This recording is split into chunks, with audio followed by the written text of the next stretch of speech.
오늘 본문은 가룟 유다의 배신을 우리에게 보여주는 본문입니다.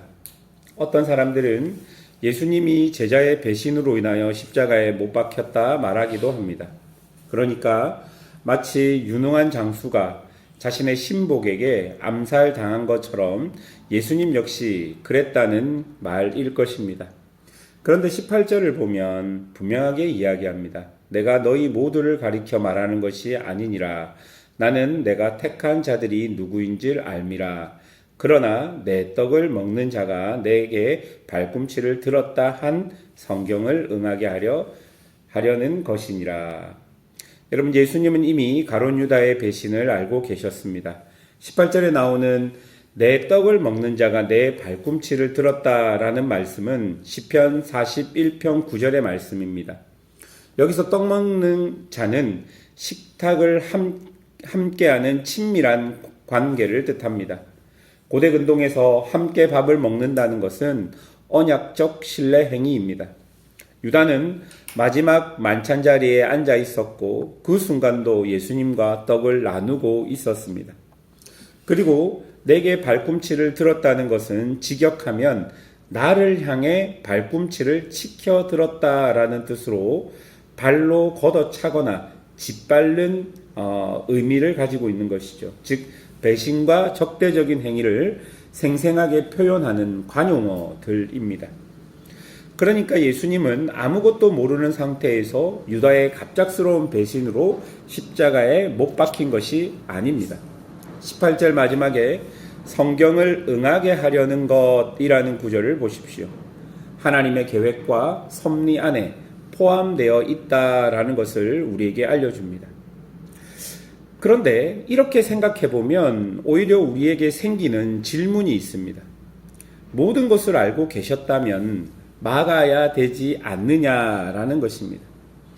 사실 이런 질문들은 우리의 삶 속에서 많이 우리에게 일어납니다. 예를 들어 세상 속에 재난이나 악한 일들이 생겼을 때 왜 하나님은 막지 않고 가만히 계셨나요? 라는 질문이 우리 안에 있는 것이죠. 이런 여러 구체적인 질문들 앞에 정확하게 딱 이것이 답이다 라고 말할 수 없지만 오늘 본문에서 볼 수 있는 것은 예수님은 막지 않았다라는 것입니다. 21절을 한번 보십시오. 예수께서 이 말씀을 하시고 심령이 괴로워 증언하여 이르시되 내가 진실로 진실로 너희에게 이르노니 너희 중 하나가 나를 팔리라 하시니. 여기에 대해 여러 성경학자들은 이렇게 말합니다. 하나님이 왜 막지 않으셨는가에 대해 우리는 완전한 답을 갖고 있지는 않습니다. 그러나 본문이 분명히 말해주는 것이 있습니다. 막지 않으신 그분이 함께 괴로워하고 함께 아파하고 계신다는 것입니다. 요한복음의 저자인 요한은 이것을 왜 막지 않으셨는가에 대한 신학적인 논의보다는 그 모든 것을 알고도 함께 고통 속에 계시는 예수님을 본문을 통해 우리에게 보여주기를 원했던 것이죠. 여러분, 이것은 참 의미가 있겠다 싶습니다. 하나님은 우리의 죄를 알고 계십니다. 심지어 좀 유치한 질문이겠지만 아담과 하와가 선악과를 먹는 것도 알고 계셨습니다. 하지만 하나님은 그것을 막지 않으시고 오히려 그들과 함께 하시며 그들이 참된 자유를 가지고 하나님을 선택하고 죄를 넘어 하나님께 나아갈 수 있도록 그들과 함께 하시며 함께 슬퍼하시고 그들과 함께 괴로워하셨던 것입니다. 즉 우리 예수님은 저 멀리서 세상을 관망하는 분이 아니라 고통 속에 내려오셔서 우리와 함께 하시는 분이신 것을 아마 요한복음의 저자 요한은 보여주고 싶었던 것 같습니다. 오늘 본문에서도 예수님은 너희 중 하나가 나를 팔리라는 이 말을 통해 예수님을 팔기로 작정한 유다에게 일종의 경고를 보내며 유다를 향한 사랑을 꺾지 않으십니다. 또한 누가 예수님을 팔 자이냐라고 물어보는 제자들의 질문에 26절 예수님은 떡 한 조각을 적셔다가 유다에게 줍니다. 여러분, 당시 유대 문학에서 주인이 떡을 적셔 손님에게 건네는 것은 특별한 존중과 사랑의 표시였습니다. 가장 귀한 손님 혹은 가장 아끼는 사람에게 하는 행위였습니다. 이것이 무엇을 의미하는지를 생각해 보십시오. 예수님은 이미 오늘 본문의 앞에 보면 제자들의 발을 씻기시면서 유다의 발도 씻기셨습니다.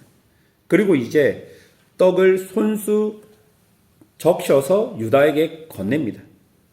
여러분, 이런 두 번의 섬김, 두 번의 사랑, 이것은 단순한 예의가 아닙니다.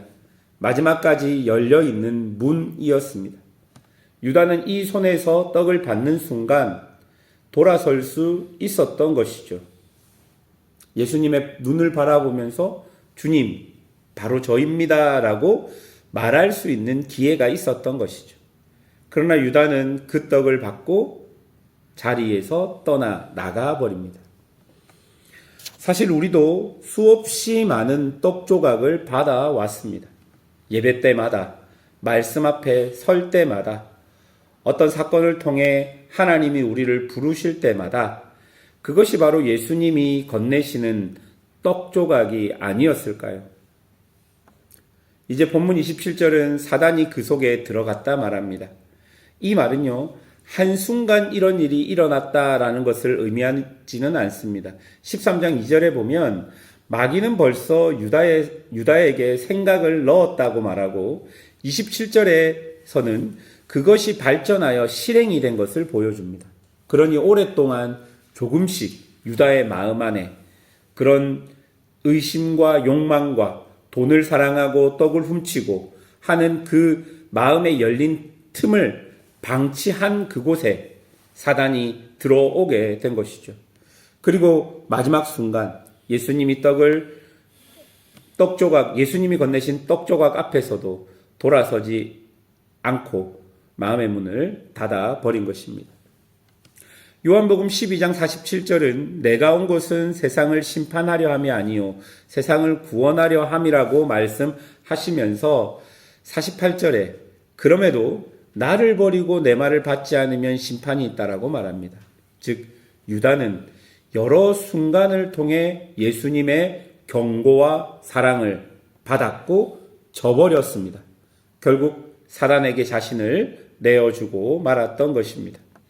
그리고 본문은 30절에 유다가 그 조각을 받고 나가니 밤이다 라고 말하면서 유다가 빛이 아닌 어둠 속으로 들어갔음을 우리에게 알려줍니다. 여러분, 유다는 예수님의 제자였습니다.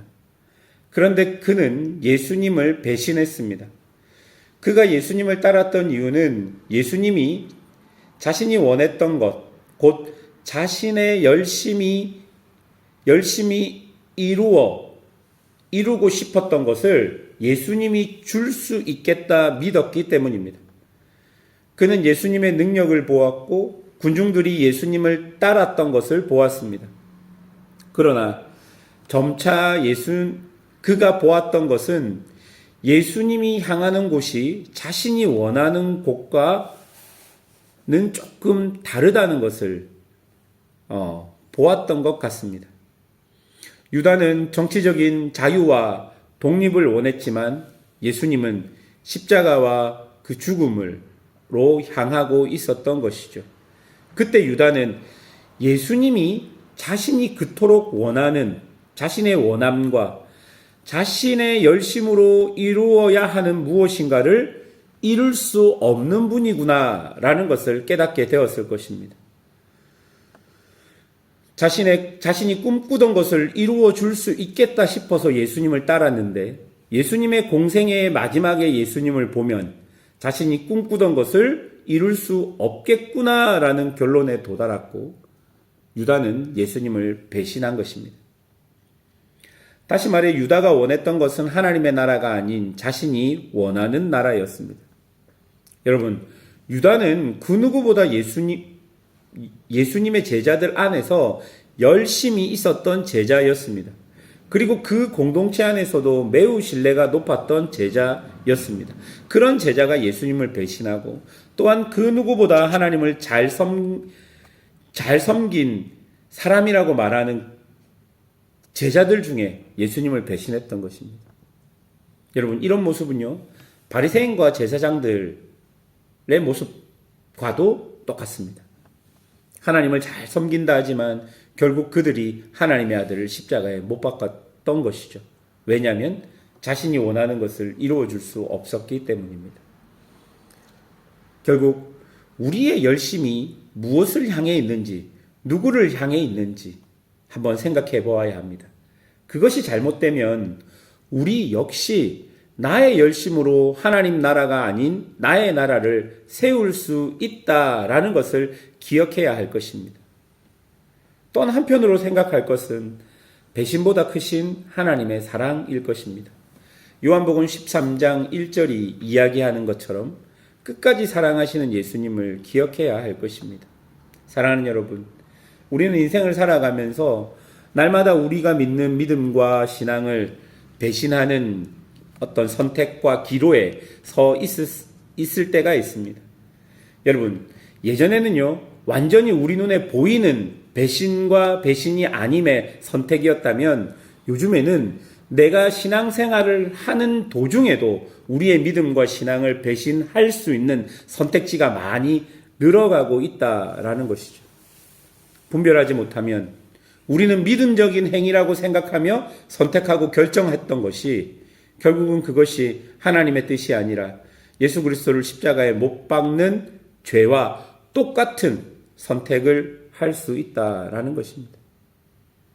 여러분, 그럼에도 불구하고 하나님의 사랑이 그 배신보다 크기에, 그리고 끝까지 사랑하신다는 예수님을 기억하면서 우리가 하나님 앞에 또 하나님 안으로 들어와야 할 것입니다. 오직 생명 대신 예수님만을 붙들고 실패와 실수와 배신 속에서도 예수님께로 나아오는 그런 용기가 있는 성도들이 되시기를 주님의 이름으로 축원합니다. 함께 기도하겠습니다.